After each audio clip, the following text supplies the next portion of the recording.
আসসালামু আলাইকুম। কি অবস্থা সকলের? কেমন আছেন? আমি আলহামদুলিল্লাহ ভালো নেই। আলহামদুলিল্লাহ আমিও ভালো নেই।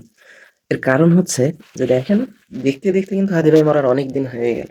বিচার কি পেয়েছি? এটার কোনো সাড়া শব্দ পেয়েছি? দেশ থেকে কি করছে না করছে এটার কোনো সাড়া শব্দ পাইনি। শুধু জনগণ মিছিল করছে, এরা পোস্ট করছে, এরা আন্দোলন করছে। এই, এই পর্যন্তই। যারা মিছিল করছে ওরা মিছিল করেই যাচ্ছে।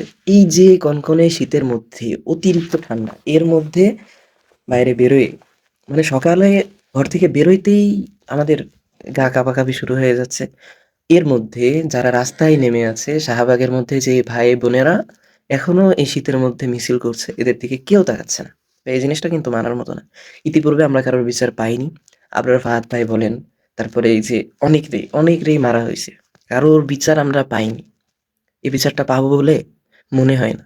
এরপরেও আন্দোলন করতে থাকি, কারণ ওই যে হাদি ভাই বলে গিয়েছিল, আমাকে যদি গুলি করে মারা হয় তাহলে আমার খুনিদেরকে যেন বিচার করা হয়।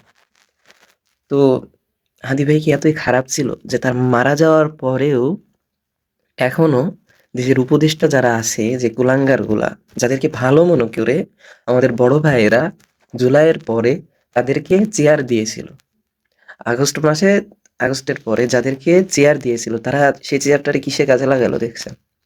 আর এই যে বিএনপি, এরা যদি ক্ষমতায় আসে কি হবে বুঝছেন? কতদূর যাবে? আল্লাহ মাফ করো। এজন্য ভাই আপনারা যেহেতু আন্দোলন করছেন, আন্দোলন করতে থাকেন। হাদি ভাইয়ের জবান আপনাদের কাছে অনেক দামি, আমাদের কাছে অনেক দামি। দেশের এই নাস্তিক কুলাঙ্গার, এই ইন্ডিয়ার দালাল, ইন্ডিয়ার পাঁচটা গোলাম, এই উপদেষ্টা, এরা বাইরের দেশের পাঁচটা গোলাম। এরা কি এই দেশটাকে কখনো ভালো মতো চালাইতে দিবে? ভালো মতো চলতে এরা দিবে না।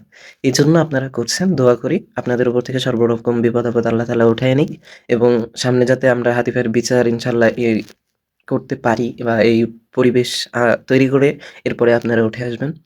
সকলের প্রতি দোয়া রইল। আল্লাহ হাফেজ।